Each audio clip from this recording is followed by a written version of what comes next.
Our greatest superpower as a species is finding solutions to the things that we just can't do or striving for maximum efficiency. Why be a hunter-gatherer when you could just do breeds? But there are 5 inventions that have changed the world way more than others. The way we see it, the way we move through it, the way we engage with it, the way we fix it, and the way we destroy it. Before we dive in, I gotta give an honorable mention to the subscribe button. Click it now so you never miss an episode of Technality. We live in such a big, beautiful world, and it helps to have the right tools to see it properly. Thankfully, we do. The lens. In 1850, this heavily bearded art historian by the name of Sir Austin Henry Layard was digging around the ruins of Nineveh in modern-day Iraq, where he found something that didn't look like much, but was actually incredible. He called it the Nimrod lens, a piece of rock crystal that had been carefully ground and polished with undoubtedly optical properties, dating back to around 750 BC. Now, at first, no one could agree what it would have been used for. It was way too far advanced for its time. But Italian scientist Giovanni Pettinato dropped a bomb when he suggested it was used as a lens in a telescope, the first of which wasn't officially invented until over 2,000 years later. A lens works by refraction. It bends light as it passes through it, so it changes direction. The rays appear to come from a point that's closer or further away. That's why things look bigger or smaller. Through writings, we learned that the ancient Assyrians saw the planet Saturn as a god surrounded by a ring of serpents, which Pettinato suggests was their interpretation of Saturn's rings as seen through a telescope. Since that time, the lens has been the cornerstone of human innovation. Glasses have helped people see the world, increasing society's productivity in the process. The telescope showed us the stars, and the camera lens has transformed our social connectivity. Today, 6.8 billion people have smartphones to take pictures of every possible human experience, with 57,246 photos taken every second. If you asked me to go anywhere without Google Maps, I'd probably just stay home. Having a literal GPS in our pocket has transformed what it means to go from point A to point B at a subconscious level. But up until 50 years ago, we didn't have that much to work with. Humans have always been pretty good at mapping out large areas, but it took one invention to propel us into globalization, and not without the deaths of tens of millions. In Greece, around 200 BC, a shepherd named Magnus kept telling people that he noticed the nails of his shoes would stick to rocks as he walked on Mount Ida, where rocks, we eventually learned, are extremely magnetic. A similar magnetism was harnessed around the same time by the Chinese, as they created the world's first compass, a tiny magnetic needle that, if positioned horizontally, lines itself up with the magnetic field of the Earth and points magnetic north. At first, it was used by fortune tellers to predict the future and help find precious gems, but in time, people discovered that it can be used for navigation and orientation. In 1492, Columbus sailed the ocean blue, leaving Spain with 3 ships in search of spices in India, and instead accidentally landed on a small island in the Bahamas. Columbus was in no way the first explorer to use a compass to navigate the open ocean. The Vikings beat him to the Americas by almost 500 years. But this Italian's arrival to a continent undiscovered by Europeans would change the world forever, warping it into the one we know today. Bringing an end to the pre-Columbian era named after him, Columbus marked the beginning of globalization, and in the process, triggered the creation of the transatlantic slave trade, devastating populations throughout Africa, and killing tens of millions of people indigenous to the Americas through disease and war. It'll forever be one of the darkest moments in human history, and it's hard to imagine what the world would be like today if we never figured out the compass.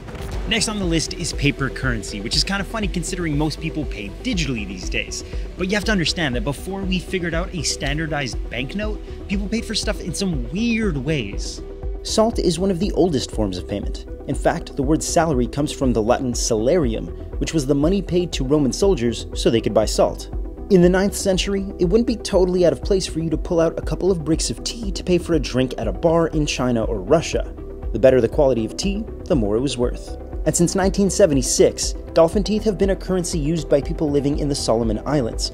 While the euro, dollar, and yen tumbled hard during the 2008 recession, the value of dolphin teeth have jumped 5 times in value, but it came at the cost of the lives of 15,000 dolphins. But at least all of those could fit in your pocket.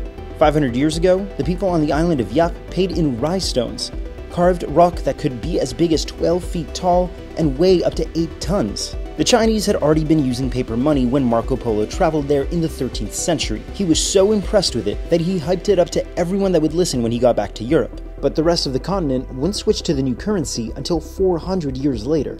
The evolution to silver and gold and eventually paper currency has drastically changed the world by making trade and commerce easier, faster, and more efficient than ever.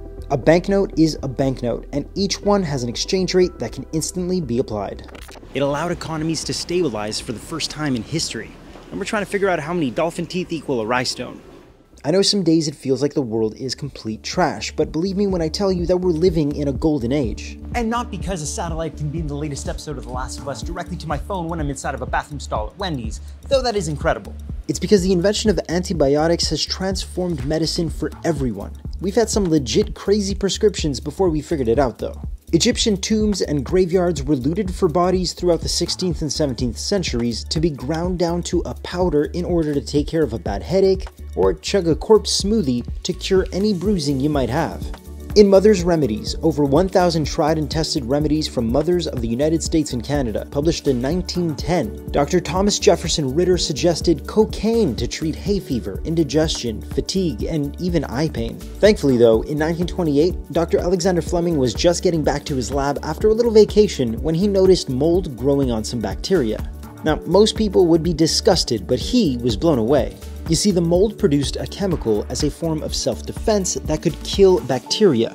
And just like that, penicillin was born. Almost overnight, human life expectancy jumped by 8 years. And since that day, penicillin became the most effective life-saving drug in the world, preventing over 200 million deaths. And without antibiotics, cancer treatment, organ transplants, and open-heart surgery would be nowhere near as safe as they are today. As a species, it feels like we're constantly one-upping each other. The tallest building, the biggest donut, the fastest man. And when it comes to weapons, one has changed the course of history more than any other: the atomic bomb. In 1206, the Mongols invaded 12 million square miles across Asia, spreading the Black Plague in their wake, leading to the deaths of over 50 million people in their 200-year conquest. World War II took it up a notch, with the higher-end estimates bringing the global death toll to 112 million over the course of 6 grueling years. But on August 6, 1945, during World War II, an American B-29 bomber dropped the world's first deployed atomic bomb over the Japanese city of Hiroshima. The explosion killed an estimated 80,000 people instantly. 3 days later, another would vaporize 40,000 in Nagasaki. Devastating efficiency. J. Robert Oppenheimer, often credited as the father of the atomic bomb, revealed in a television interview that a verse from Hindu scripture was going through his mind when they cracked the code of the atomic bomb. Now I am become death, the destroyer of worlds. This moment marked the beginning of the nuclear arms race, with countries around the world building an arsenal with enough power to scorch the earth several times over. Although exact figures are secret, the Federation of American Scientists estimate that there are around 19,000 nuclear warheads in existence today, with Russia and the United States stockpiling 95% of them. Inventions aren't inherently good or evil, they're just an extension of their creators' intentions, and in this situation, we succeeded in streamlining the killing of human beings. We've seen how something as simple as the lens has allowed us to see closer and farther than we ever could on our own. How something as mundane as the compass changed the geopolitical landscape of the world. That paper currency, although kind of on its way out, stabilized the world's economy. That a bit of mold led to a medical revolution, saving hundreds of millions of lives. And that when we want to, humanity can find the most efficient way to do just about anything. And that is it for this episode of Technality. I'm Alex Melky. I'll see you next time.